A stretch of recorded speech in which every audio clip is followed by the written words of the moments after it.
My life was in shambles. After about 2 years of being married, my wife and I, we were now separated. Everything that we had envisioned for our marriage was completely destroyed. She's completely done. She's convinced that divorce is the only way. About 2 weeks in to us being separated, I began to really start seeking God. The only thing that mattered to me was somehow, some way, I had to position myself to be a safe place for my wife and for my family again, and to be the man that God called me to be. God was at work. God was at work in my life. She's starting to slowly see, just maybe, I was beginning to change. It went from barely talking once a month or every 2 months to now a text message every other week. And then before I knew it, come August, she started really playing with the idea of, does God want us to remain married? My wife came and she let me know that, saying God has spoken to her and she's been listening to the Holy Spirit, and that she wanted to give our marriage another try. I was trying to figure out what's next, what is the next move from here.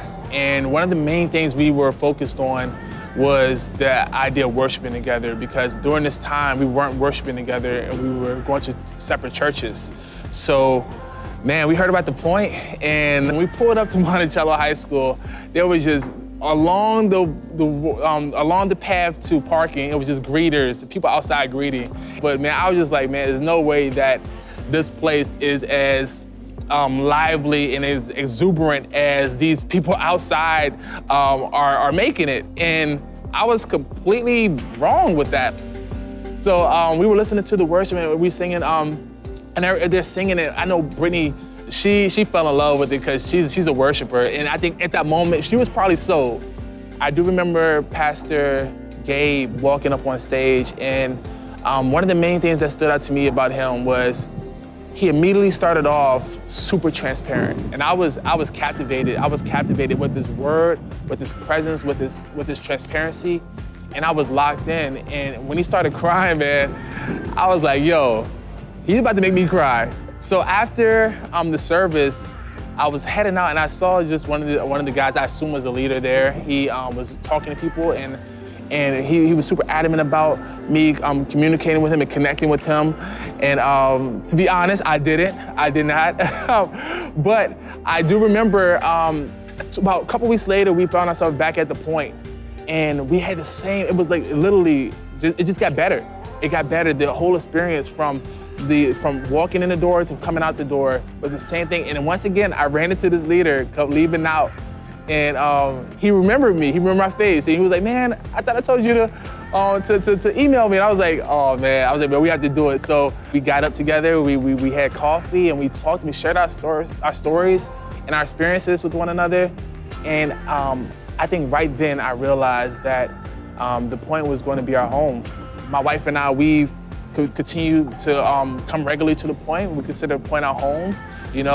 We've completely planted ourselves and intertwined ourselves with the community at the point, with relationships with other members and brothers and sisters at the point.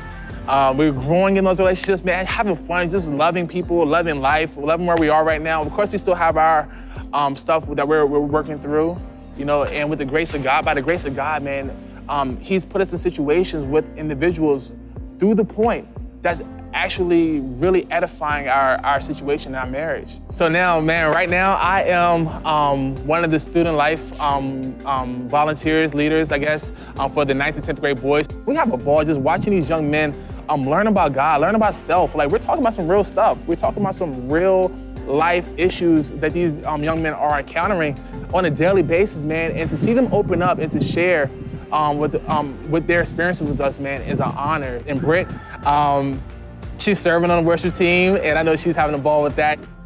Being able to lead our congregation in worship, man, is really a dream come true for her, because this is one of the things she's very passionate about and that she loves. I just think that speaks volumes to just what God is doing in the renovating and the redeeming, the restoring of our relationships, the healing. I mean, he's done so much healing in our hearts personally, towards one another, towards others.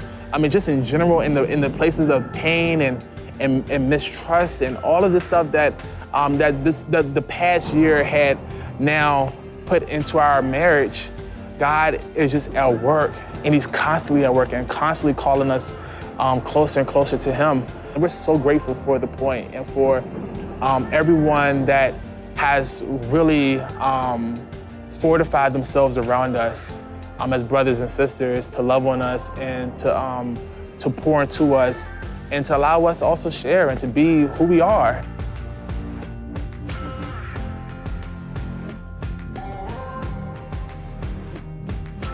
So I remember just walking into the point our first time, completely unaware of the healing God was calling us to. But now we are living in it, in its fullness.